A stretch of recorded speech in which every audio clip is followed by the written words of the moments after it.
નમસ્કાર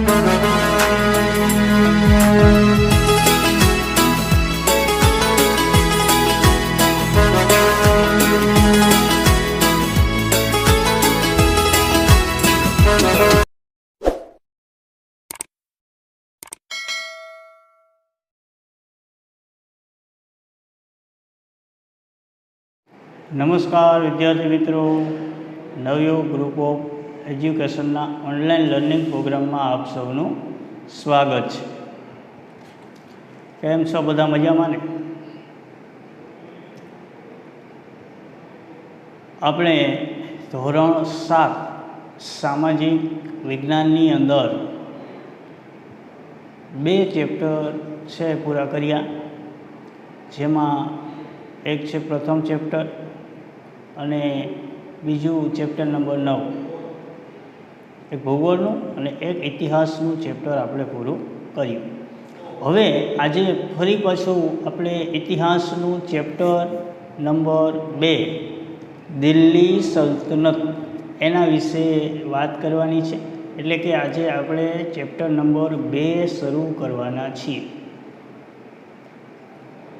ત્યારબાદ આ ચેપ્ટર પૂરું થાય પછી આપણે એક નાગરિક શાસ્ત્રનું ચેપ્ટર છે, ચેપ્ટર નંબર 14 છે તે લેશું. ત્યાં સુધી આપણે બીજું ચેપ્ટર છે એની શરૂઆત કરવાની છે. હવે પહેલાં સમજીએ દિલ્હી સલ્તનત ચેપ્ટર જે છે એ ચેપ્ટરનું હેડિંગ, એનું ટાઇટલ દિલ્હી સલ્તનત. દિલ્હી તો સમજ્યા, ભારતની રાષ્ટ્રીય રાજધાની, બરાબર. સલ્તનત એટલે શું? સલ્તનત કોને કહી શકાય? તો સલ્તનત એટલે ભારતની અંદર મુસ્લિમ શાસકોની શરૂઆત, સુલતાનો જેને કહેવાય. ભારતની અંદર સુલતાનો છે, એ સુલતાનોએ શાસન કરવાનું શરૂ કર્યું, એ સલ્તનત યુગ. એટલે કે સલ્તનત યુગ છે એની શરૂઆત થઈ ભારતની અંદર. મુસ્લિમ શાસકોએ ભારતમાં શાસન કરવાની શરૂઆત કરી, એ સલ્તનત યુગ. એટલે અહીંયા ચેપ્ટર છે, પ્રકરણનું નામ છે દિલ્હી સલ્તનત. ભારતમાં રાજપૂત શાસન પહેલું ચેપ્ટર ભણ્યા, એ રાજપૂતોએ શાસન કર્યું. ત્યારબાદ હવે સુલતાનોનો યુગ શરૂ થયો. એટલે કે 7મી સદીથી, ઇતિહાસનું પહેલું ચેપ્ટર આપણે ભણ્યા, 7મી સદીથી 12મી સદી સુધી જે રાજપૂત શાસકોએ શાસન કર્યું. હવે ત્યાર પછીનો જે સમયગાળો છે 12મી સદીથી લઈ અને 17મી સદી સુધી, 18મી સદી સુધી દિલ્હી ઉપર સુલતાનોનો યુગ અને મુઘલ શાસન જે છે એ શાસનની શરૂઆત થઈ ચૂકી હતી. એટલે કે પહેલાં સુલતાનોએ શાસન કર્યું અને ત્યાર પછી સુલતાનોના શાસનના અંત પછી ત્યાં મુઘલ શાસકો જે છે એ મુઘલ શાસકો છે એની શરૂઆત થઈ. એ આ ચેપ્ટરની અંદર આપણે દિલ્હીની અંદર જે સુલતાનોએ શાસન કર્યું એ સુલતાનો વિશે માહિતી આપણે મેળવશું. આમાં તમે ફોટોગ્રાફ્સ જોઈ શકો છો. સુલતાનો સાથે સાથે એક આપણે દક્ષિણનું રાજ્ય પણ આમાં માહિતી મેળવશું, વિજયનગર સામ્રાજ્ય જેને કહેવાય, જ્યાં એક હિન્દુ રાજા હતા કૃષ્ણદેવરાય, બરાબર. રજિયા સુલતાના છે, પછી ઢાઈ દિનકા ઝોપડા છે, એક મસ્જિદ છે, બરાબર. ત્યાર પછી હજારા મંદિર છે, વિઠ્ઠલ મંદિર છે, બરાબર. આમ કુતુબ મિનાર જે છે એનું ચિત્ર છે. હવે આપણે આ ચેપ્ટર છે પહેલાં એની આખી આછેરી ઝલક જોઈ લઈએ કે આ ચેપ્ટરની અંદર આપણે કયા કયા મુદ્દા ભણવાના છે. તો આ ચેપ્ટરની અંદર આપણે જે મુદ્દા ભણવાના છે એમાં વાત કરીએ તો એક દિલ્હી સલ્તનતના શાસકો, પહેલાં આપણે એની વાત કરીશું, દિલ્હી સલ્તનતના શાસકો. ત્યાર પછી રાજ્ય વ્યવસ્થા.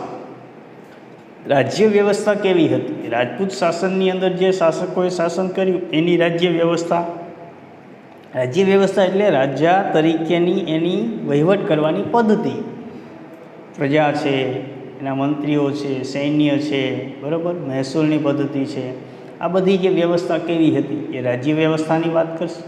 આપણે અગાઉ રાજપૂત શાસનમાં ભણી ગયા કે રાજા એનો ઉત્તરાધિકારી છે નિમણૂક કરતો, જે રાજપૂત રાજાઓ છે એના પુત્રો હોય એમાં મોટો પુત્ર જ રાજા બને એવું ન હતું. જે પુત્ર સક્ષમ હોય, કાબેલ હોય એને રાજા બનાવવામાં આવતો હતો. ત્યાર પછીનો મુદ્દો આપણે ભણશું એમાં કિલ્લા અને અન્ય બાંધકામ. સુલતાનોના સમયગાળામાં કેવા કેવા બાંધકામો થયા, એને કેવા કેવા બાંધકામો કર્યા, મસ્જિદો છે, મહેલો છે, તળાવો છે. આ ઉપરાંત ત્યાર પછી આપણે એક એમાં ટૉપિક ભણશું, દક્ષિણની અંદર એક રાજ્ય હતું વિજયનગર સામ્રાજ્ય, જ્યાં હિન્દુ શાસક હતો કૃષ્ણદેવરાય, એના વિશે વાત કરશું. અને બહમનીનું રાજ્ય, એક આપણે બહમનીનું રાજ્ય છે એ વિજયનગરની બાજુમાં આવેલું હતું, એના વિશે પણ આમાં વાત કરશું. ટૂંકમાં આ ચેપ્ટરમાં આપણે આટલા ટૉપિક છે એ ભણવાના છે. હવે પ્રસ્તાવના જોઈએ આપણે. તમને અહીંયા જે કંઈ સ્લાઇડો આપેલી છે તમારા પાઠ્યપુસ્તકમાં છે એ જ બધી બાબતો છે, બરાબર. એ સિવાય જે પાઠ્યપુસ્તકમાં નથી એ સિવાય હું વધારાની અમુક બાબતો તમને કહેતો જઈશ, જે પાઠ્યમાં નથી અને સ્લાઇડમાં પણ નહીં હોય. એ તમારે જે વિડીયો નિહાળો છે એમાં સ્લાઇડ છે, એની સાથે સાથે તમારે એકાગ્રતાથી વિડીયો પણ જોવાનો રહેશે. હવે પ્રસ્તાવના આપણે શરૂ કરીએ તો પ્રાચીન કાળથી જ દિલ્હી ભારતીય રાજનીતિના કેન્દ્રમાં રહ્યું છે. શા માટે? પ્રાચીન સમયથી જ દિલ્હી જે છે એ રાજનીતિના કેન્દ્રમાં, જો વાત કરવામાં આવે કે ભાઈ ભારતની અંદર રાજનીતિની વાત થાય, હાલમાં પણ આપણે વાત કરીએ તો દિલ્હી છે, ન્યૂ દિલ્હી એ આપણી રાષ્ટ્રીય રાજધાની છે, બરાબર. એટલે રાજપૂત શાસનથી લઈ સુલતાનોનું શાસન આવ્યું, મુઘલોનું શાસન આવ્યું, ત્યાર પછી અંગ્રેજો આવ્યા, ત્યાર પછી ભારત દેશમાં લોકશાહી છે સ્થપાઈ. હાલમાં જે દિલ્હી છે મુખ્ય કેન્દ્ર છે, ભારતની રાષ્ટ્રીય રાજધાની ન્યૂ દિલ્હી. એટલા માટે આ પ્રાચીન કાળથી જ દિલ્હી ભારતીય રાજનીતિના કેન્દ્રમાં રહ્યું છે. કારણ કે એ સમયમાં રાજપૂત શાસન હોય કે સુલતાનોનું શાસન હોય કે મુઘલોનું શાસનકાળ, બરાબર. આ સમયગાળામાં જે કોઈ રાજા દિલ્હી ઉપર શાસન કરતા, એ શાસન દિલ્હી એટલા માટે મહત્ત્વનું કેન્દ્ર હતું કારણ કે ભારત દેશના ઉત્તર ભારતની અંદર મધ્ય ભાગની અંદર આવેલું છે અને દિલ્હીમાં શાસન કરે એ પછી મોટા વિસ્તારમાં એની સત્તા જમાવતા. એટલે કે આસપાસના રાજ્યો છે, દિલ્હીની આસપાસ ઘણા રાજ્યો આવીને અડીને આવેલા છે. એટલે એની સાથે યુદ્ધો કરીને જે શક્તિશાળી શાસક હોય દિલ્હીની અંદર, એ યુદ્ધો કરી અને એનું સામ્રાજ્ય છે એ વિશાળ બનાવતું, બરાબર. એટલે પ્રાચીન કાળથી દિલ્હી ભારતીય રાજનીતિના કેન્દ્રમાં રહ્યું છે. 13મી સદીની શરૂઆતમાં દિલ્હી સલ્તનતની સ્થાપના થઈ. હવે સુલતાનોની સ્થાપના ક્યારે થઈ? સુલતાનોએ દિલ્હીમાં શાસન કરવાની શરૂઆત ક્યારે કરી? તો એ આપણે છેલ્લું જે ચેપ્ટર ભણી ગયા, છેલ્લું એટલે ઇતિહાસનું છેલ્લું ચેપ્ટર, પ્રકરણ 1 રાજપૂત યુગ, નવા શાસકો અને રાજ્યો, જે આપણે ચેપ્ટર ભણી ગયા એ ચેપ્ટરની અંદર આપણે છેલ્લે વાત કરી હતી કે દિલ્હીની અંદર ચૌહાણ વંશના શાસક પૃથ્વીરાજ ચૌહાણ અને શિહાબુદ્દીન ઘોરી, આ બંને વચ્ચે જે યુદ્ધ થયા, ક્યાં થયું હતું? તરાઈના મેદાનમાં. તરાઈના મેદાનમાં જે યુદ્ધ થયું હતું એ યુદ્ધની અંદર પ્રથમ જે યુદ્ધ 1191માં થયું હતું, ત્યારે પૃથ્વીરાજ ચૌહાણ છે એનો વિજય થયો હતો. અને બીજું જે યુદ્ધ છે એ 1192માં થયું. બીજું યુદ્ધ 1192માં થયું. એ યુદ્ધની અંદર શિહાબુદ્દીન ઘોરી જે છે એનો વિજય થયો. એટલે ત્યાર પછી શિહાબુદ્દીન ઘોરી છે એને દિલ્હી ઉપર સત્તા સ્થાપી, એટલે કે મુસ્લિમ શાસનની શરૂઆત થઈ. શરૂઆતના સમયગાળામાં ઘોરી છે એ શાસન કરતો. એટલે 13મી સદી એટલે કે 12મી સદીનો અંત હતો. 1192નો સમયગાળો એટલે 500 વર્ષ 12મી સદી જે છે એના બાકી હતા. 13મી સદીની શરૂઆત, એ 13મી સદીની શરૂઆતથી દિલ્હીમાં સલ્તનત છે એની સ્થાપના થઈ, એટલે કે સુલતાનોનો યુગ શરૂ થયો. 12મી સદીમાં તોમર અને ચૌહાણ રાજપૂતોના સમયમાં, તોમર વંશના જે શાસકો હતા તે અને ચૌહાણ વંશના જે શાસકો હતા, 12મી સદીમાં જે પૃથ્વીરાજ ચૌહાણને એનું શાસન હતું ત્યારની વાત છે કે એ સમયગાળામાં દિલ્હી વેપાર વાણિજ્યનું એક મહત્ત્વનું કેન્દ્ર હતું. મુખ્ય જો રાજ્ય હોય તો દિલ્હી ગણાતું, પછી આસપાસના જે રાજ્યો છે એ રાજ્યો એના હસ્તક હતા, પણ મુખ્ય વેપારનું કેન્દ્ર દિલ્હી. અત્યારે હાલમાં કેમ મોટા ભાગના વહીવટ કેન્દ્ર લેવલના, દેશ લેવલના જે વહીવટો છે એ દિલ્હીથી જ થાય છે, બરાબર. આપણી જે કાંઈ કેન્દ્ર સરકારની જે સંસદ ને પાર્લામેન્ટ જે કહીએ બધી દિલ્હીની અંદર આવેલી છે. એટલે કે એ સમયગાળામાં પણ દિલ્હીમાં જે રાજ્ય શાસન કરતો હોય એટલે વેપાર વાણિજ્ય છે એનું મહત્ત્વનું કેન્દ્ર હતું દિલ્હી. ઈસવીસન 1206થી ઈસવીસન 1526 દરમિયાન સુલતાનોનો યુગ છે. કેટલો સમયગાળા દરમિયાન સુલતાનોએ શાસન કર્યું કે ઈસવીસન 1206થી ઈસવીસન 1526 દરમિયાન ઉત્તર ભારતના વિશાળ વિસ્તાર ઉપર શાસન કરનાર શાસકોને સુલતાન અને એના શાસનકાળને દિલ્હી સલ્તનત તરીકે ઓળખવામાં આવે છે. સમજાણું કે ઈસવીસન 1206થી 1526 દરમિયાન ઉત્તર ભારતના વિશાળ વિસ્તાર ઉપર મુખ્ય કેન્દ્ર દિલ્હી, પછી આસપાસના રાજ્યોને જીતી અને એનું સામ્રાજ્ય છે એ વધાર્યું, બરાબર. એ વિશાળ વિસ્તાર ઉપર જે શાસન કર્યું, જે શાસકોએ શાસન કર્યું એ બધા શાસકો છે એને સુલતાનો કહેવામાં આવે, અને એના શાસનકાળને 1206થી 1526નો જે સમયગાળો છે એને સલ્તનત યુગ તરીકે ઓળખવામાં આવે છે. આ દિલ્હી સલ્તનતનો યુગ. હવે દિલ્હી સલ્તનતના શાસકો મૂળભૂત રીતે તુર્કી અને અફઘાની હતા. કેવા? તુર્ક મુસ્લિમો એટલે અફઘાનિસ્તાન, જે આપણો પાકિસ્તાન વાયવ્ય ખૂણામાં પાકિસ્તાન દેશ આવેલો છે, ત્યાર પછી પાકિસ્તાન પછી એ જ ખૂણામાં અફઘાનિસ્તાન દેશ આવેલો છે, બરાબર. અને એનાથી તમે આગળ જતા જાઓ, ઉપર જાઓ એટલે એની આસપાસ તુર્કિસ્તાન નામનો પણ દેશ આવેલો છે. એટલે એ તુર્કિસ્તાન અને અફઘાનિસ્તાનના જે આ મુસ્લિમ શાસકો છે એ ભારત ઉપર આક્રમણ કરી અને ભારતની અંદર સત્તા સ્થાપી હતી. એટલે દિલ્હી સલ્તનતના જે શાસકો હતા એ મૂળભૂત રીતે તુર્કી અને અફઘાનના હતા.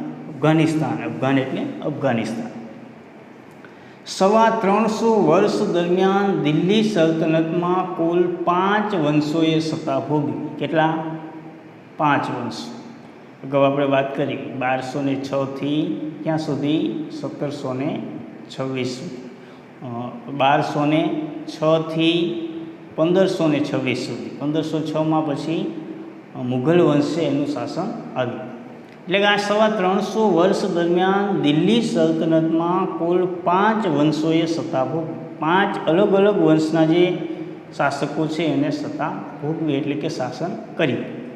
જેમાં ગુલામ વંશ, ખલજી વંશ, તુઘલક વંશ, સૈયદ વંશ અને લોદી વંશ, આ બધા મુસ્લિમ શાસકો હતા. આ બધા વંશના જે શાસકો આવ્યા એ બધા મુસ્લિમ વંશના હતા, એટલે કે મુસ્લિમ શાસકો હતા. આ પ્રસ્તાવનાની આપણે વાત કરી. દિલ્હી સલ્તનતની અંદર જે મુસ્લિમ શાસક છે એની સત્તા સ્થપાણી એની આપણે વાત કરી. શિહાબુદ્દીન ઘોરી અને પૃથ્વીરાજ ચૌહાણ વચ્ચે જે યુદ્ધ થયું એ બીજું જે યુદ્ધ થયું 1192માં, ત્યાર પછી એ મુસ્લિમ સત્તા છે એનો પાયો નખાયો. હવે આપણે જે 5 વંશોએ સત્તા ભોગવી, 5 વંશો જે છે 5 વંશોના સમયગાળો પણ આપણે જોઈ લઈએ અને કયા કયા જે 5 વંશોએ કેટલા સમયગાળો શાસન કર્યું. તો એમાં ગુલામ વંશ છે. ગુલામ વંશની વાત કરવામાં આવે તો ગુલામ વંશે ઈસવીસન 1206થી ઈસવીસન 1290 આ સમયગાળા દરમિયાન ગુલામ વંશના શાસકોએ શાસન કર્યું. કેટલો સમયગાળો? 1206થી 1290. આટલા વર્ષો ગુલામ વંશના જે શાસકો છે એને એ દિલ્હી ઉપર સત્તા સ્થાપી અને ત્યાં શાસન કર્યું. કેટલા વર્ષ થાય? 1290 એટલે 90 વર્ષમાંથી 6 તમે બાદ કરો. 90માંથી 6 બાદ કરો એટલે કેટલા થાય? 84 વર્ષ ગુલામ વંશના શાસકોએ દિલ્હી ઉપર સત્તા સંભાળી, બરાબર. પછી ગુલામ વંશ છે એના નબળા શાસકો આવ્યા, એના પતન પછી ખલજી વંશ દિલ્હીની ગાદી ઉપર સત્તા સ્થાપી. કોને? ખલજી વંશ. એને ઈસવીસન 1290થી ઈસવીસન 1320 સુધી સત્તા સંભાળી. કેટલા? 1290થી 1320, એટલે કે એને માત્ર 30 વર્ષ જ દિલ્હીની ગાદી ઉપર શાસન કર્યું. ત્યાર પછી તુગલક વંશ છે, એ વંશના શાસકો દિલ્હીની ગાદી ઉપર આવ્યા, જેને 1320થી લઈ અને 1414 સુધી, કેટલા? 1320થી લઈ 1414 સુધી એને શાસન કર્યું. એટલે 1420 કરી તો પૂરા 100 વર્ષ થાય, એટલે એમાં 6 વર્ષ ઘટે છે. એટલે 94 વર્ષ જે છે એ તુગલક વંશ છે એના શાસકોએ શાસન કર્યું દિલ્હી ઉપર. ત્યાર પછી સૈયદ વંશના શાસકો આવ્યા, ઈસવીસન 1414થી 1451. સૈયદ વંશે 1414થી 1451 સુધી દિલ્હીની ગાદી સંભાળી. અને છેલ્લે લોધી વંશ ઈસવીસન 1451થી ઈસવીસન 1526 સુધી દિલ્હીની ગાદી ઉપર સત્તા સંભાળી. કેટલા? 1451થી 1526 સુધી. આ આપણે દિલ્હી ઉપર જે અલગ અલગ વંશના શાસકો આવ્યા એની વાત કરી. પછી દક્ષિણ ભારતના 2 રાજ્યો હતા. એક હતું વિજયનગર, જેની આપણે આ ટોપિક જેમ આગળ ચાલશે એમાં છેલ્લે વાત કરશું. વિજયનગર સામ્રાજ્ય તુંગભદ્રા નદી છે એના કિનારે આવેલું છે, અને એની બાજુમાં જ એક બહમનીનું રાજ્ય આવેલું છે. બરાબર? હવે એની વિસ્તારપૂર્વક વાત છે એ આપણે એ ટોપિક આવશે ત્યારે વાત કરશું. દક્ષિણ ભારતમાં આ 2 રાજ્યો, તેમાં વિજયનગર રાજ્ય છે હિન્દુ રાજ્ય હતું. બરાબર? હવે અલગ અલગ 5 વંશોએ શાસન કર્યું. એમાં સૌથી પહેલાં આપણે ગુલામ વંશ જે છે એ ગુલામ વંશના જે કોઈ શાસકો થઈ ગયા એની આપણે માહિતી મેળવી. બરાબર?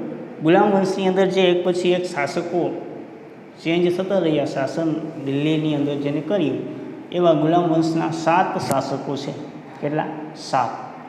હવે તમને એમ થાય ગુલામ વંશ છે એના અલગ અલગ જે શાસકો છે, 7 શાસકો આવ્યા, તો ગુલામ વંશમાં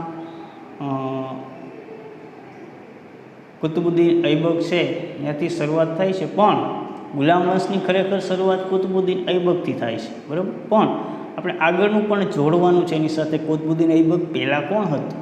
પૃથ્વીરાજ ચૌહાણ અને સિહાબુદ્દીન ઘોરી વચ્ચે યુદ્ધ થયું, પછી સિહાબુદ્દીન ઘોરી દિલ્હીની ગાદી ઉપર આવ્યો હતો, ત્યાર પછી સીધો કુતુબુદ્દીન ઐબક ગાદી ઉપર આવ્યો? ના. બરાબર? તો એ પૃથ્વીરાજ ચૌહાણ અને સિહાબુદ્દીન ઘોરી વચ્ચે યુદ્ધ થયું, એમાં સિહાબુદ્દીન ઘોરીએ દિલ્હી ઉપર સત્તા સ્થાપી. ત્યારે હજી ગુલામ વંશ ન હતો, ઘોરી વંશ છે એની સ્થાપના થઈ હતી.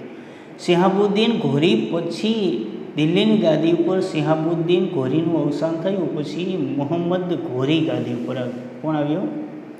મોહમ્મદ ઘોરી. સિહાબુદ્દીન ઘોરી પછી આવ્યો મોહમ્મદ ઘોરી. અને ત્યાર પછી કુતુબુદ્દીન ઐબક છે એ મોહમ્મદ ઘોરીનો ગુલામ હતો. શું હતો? ગુલામ.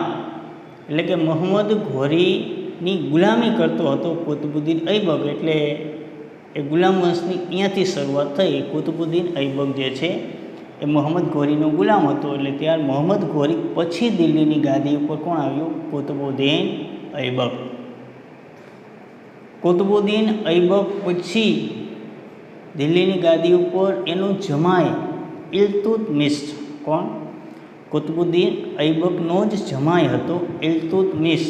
એ પણ કુતુબુદ્દીન ઐબકનો ગુલામ હતો. જ્યારે કુતુબુદ્દીન ઐબકનું દિલ્હી ગાદી ઉપર શાસન હતું ત્યારે ઇલ્તુત્મિશ જે છે એનો ગુલામ હતો. જેમ કુતુબુદ્દીન ઐબક મોહમ્મદ ઘોરીનો ગુલામ હતો એ રીતે. એટલે કુતુબુદ્દીન ઐબક પછી ઇલ્તુત્મિશ છે એ ગાદી ઉપર આવ્યો.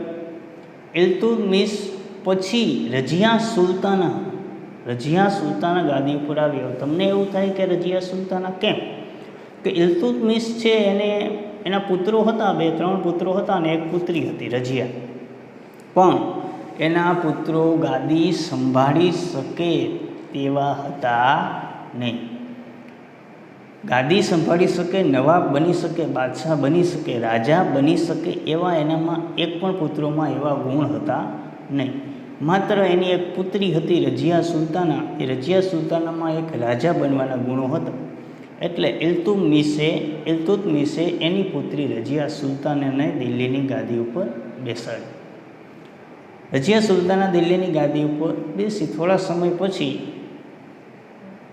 એના રાજ્યની અંદર અમુક જે અમીરોની હતા એને વિરોધ કર્યો અને ફરી રજિયાને એ પદ પરથી હટવું પડ્યું અને એની જગ્યાએ ઇલ્તુત્મિશનો પુત્ર નાસિરુદ્દીન છે એ દિલ્હીની ગાદી ઉપર આવ્યો. નાસિરુદ્દીન છે એ ગાદી ઉપર આવ્યો ત્યારે એને એના વજીર તરીકે ગ્યાસુદ્દીન બલબન છે એને રાખ્યો હતો. નાસિરુદ્દીન છે એનો વજીર કોણ? ગ્યાસુદ્દીન બલબન. અને એ નાસિરુદ્દીન પછી દિલ્હીની ગાદી ઉપર કોણ આવ્યું? ગ્યાસુદ્દીન બલબન. હવે આપણે શરૂઆત કરીએ ગુલામ વંશની. ઈસવીસન 1206થી ઈસવીસન 1290 સુધીનો સમયગાળો ગુલામ વંશ. હવે ગુલામ વંશની શરૂઆત થઈ પહેલાંથી જોઈએ કે ઈસવીસન 1191માં તરાઈના યુદ્ધમાં, કયા યુદ્ધમાં? તરાઈના યુદ્ધમાં શિહાબુદ્દીન ઘોરી પૃથ્વીરાજ સામે હાર્યો. અગાઉ વાત કરીએ 1191માં શિહાબુદ્દીન ઘોરી છે એની પૃથ્વીરાજ ચૌહાણ સામે હાર થઈ. પરંતુ ઈસવીસન 1192માં તરાઈના બીજા યુદ્ધમાં શિહાબુદ્દીન ઘોરીએ પૃથ્વીરાજ ચૌહાણની સામે નિર્ણાયક વિજય મેળવી દિલ્હીમાં સલ્તનતની સત્તાનો પાયો નાખ્યો. દિલ્હીની અંદર સુલતાનોની જે શાસન કરવાની શરૂઆત થઈ એ 1192થી. પૃથ્વીરાજ ચૌહાણનો પ્રથમ યુદ્ધની અંદર વિજય અને બીજા યુદ્ધની અંદર હાર શા માટે? તો કે બીજું યુદ્ધ થયું તરાઈનું 1192માં, એ યુદ્ધની અંદર પૃથ્વીરાજ ચૌહાણને સાથી રાજપૂત શાસકો જે હતા એ સાથી રાજપૂત શાસકો છે એનો સાથ મળ્યો નહીં, માટે પૃથ્વીરાજ ચૌહાણ છે એની હાર થઈ. હવે કુતબુદ્દીન ઐબક, બરાબર, કુતબુદ્દીન ઐબક છે એની પહેલાં આપણે વાત કરી શિહાબુદ્દીન ઘોરી, પછી આવ્યો મોહમ્મદ ઘોરી. એ મોહમ્મદ ઘોરીએ પોતાના તાબા નીચેના ભારતીય પ્રદેશો પોતાના ગુલામ સેનાપતિ કુતબુદ્દીન ઐબક મૂળ મામલુક વંશનો હતો તેના હસ્તક મૂક્યા હતા. હવે મોહમ્મદ ઘોરી છે એ પણ સત્તા સંભાળી શકે એવી પરિસ્થિતિમાં નહોતો, વૃદ્ધ થઈ ગયો હતો અને મરણ પથારી એ હતો. આ સમયગાળા દરમિયાન મોહમ્મદ ઘોરીએ એના તાબા નીચે, એટલે એને જ્યારે ગાદી સંભાળી અને એને શાસન કર્યું એટલા વર્ષમાં એને જે આસપાસના રાજ્યો છે એ જીતી અને વિજય મેળવ્યો હતો એ બધા પ્રદેશો એના તાબા નીચે એટલે એના શાસન નીચે એ રાજ્યની અંદર વહીવટને શાસન કરવું એ મોહમ્મદ ઘોરી એટલે એના તાબા નીચે કીધું, બરાબર. એ તમામ પ્રદેશો છે એનો ગુલામ હતો કુતબુદ્દીન ઐબક, અને સેનાપતિ અને ગુલામ પાછો હતો, બરાબર. એ કુતબુદ્દીન ઐબક જે મૂળ મામલુક વંશનો હતો. કયા વંશનો હતો? મામલુક વંશ. પણ મોહમ્મદ ઘોરી જે છે એનો ગુલામ હતો એટલે ગુલામ વંશ છે એવું નામ આપવામાં આવ્યું. એ તમામ પ્રદેશો મોહમ્મદ ઘોરીના હતા એ બધા એને કોને આપી દીધા? કુતબુદ્દીન ઐબકને. આમ કુતબુદ્દીન ઐબકે ગુલામ વંશની સ્થાપના કરી. કોણે કરી? કુતબુદ્દીન ઐબકે. ગુલામ વંશની સ્થાપના કોણે કરી એવો પ્રશ્ન પૂછાય તો કુતબુદ્દીન ઐબકે, બરાબર. હવે એ કુતબુદ્દીન ઐબક છે એ 1210માં, ક્યારે? ઈસવીસન 1210માં પોલો રમત એટલે આપણી જે રમતો છે રાષ્ટ્રીય રમત, એમાંની એક રમત જે છે પોલો રમત એટલે કે ઘોડા ઉપર તમે સિરિયલો અને પિક્ચરો ને એ છે એમાં જુઓ છો, ઘોડા ઉપર સવારી કરતાં કરતાં હાથમાં લાકડી હોકી જેવું હોય એનાથી બોલ છે એ પસાર કરવાનો એ પોલો રમત. એ પોલો રમત છે એ ઘોડા ઉપર બેસી અને કુતબુદ્દીન ઐબક રમતો હતો અને અચાનક કોઈ કારણસર ઘોડા પરથી કુતબુદ્દીન ઐબક છે એ પડી ગયું. કુતબુદ્દીન ઐબક છે એ ઘોડા પરથી પડી જવાથી એનું મૃત્યુ થયું. પોલો રમત જે છે એ પોલો રમત રમતા રમતા ઘોડા પરથી પડી જતાં કુતુબુદ્દીન ઐબક છે એનું મૃત્યુ થયું. બરાબર.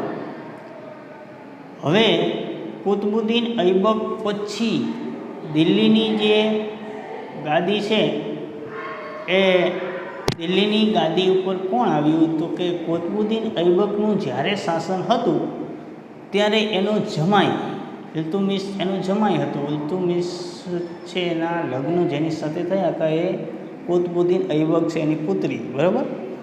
એનો જમાઈ અને એનો ગુલામ પણ હતો. જેમ કુતુબુદ્દીન ઐબક ગુલામ હતો એમ ઇલ્તુમિશ પણ એનો ગુલામ હતો. કુતુબુદ્દીન ઐબકના મૃત્યુ બાદ તેનો ગુલામ અને જમાઈ ઇલ્તુમિશ ગાદીએ આવ્યો. કોણ આવ્યું? ઇલ્તુમિશ. તેણે સલ્તનત સત્તાને સર્વોપરી બનાવવા માટે ચેહલગાન શું એની સલ્તનત સત્તાને સર્વોપરી બનાવવા માટે ચેહલગાન એટલે કે 4 ગાનની સ્થાપના કરી. હવે ચેહલગાન 4 ગાન એટલે શું? તો એને એ સમયગાળામાં 40 તુર્ક મુસ્લિમ અમીરો જે છે એના દળની રચના કરી. દળ એટલે એનું સંગઠન. શું? 40 તુર્ક અમીરોના દળની રચના કરી અને ચેહલગાન 4 ગાન કહેવાય એની સ્થાપના કરી. જે મુસ્લિમ અમીરો છે એ મુસ્લિમ અમીરોનું દળ આખું સંગઠન એનું બનાવ્યું. બરાબર.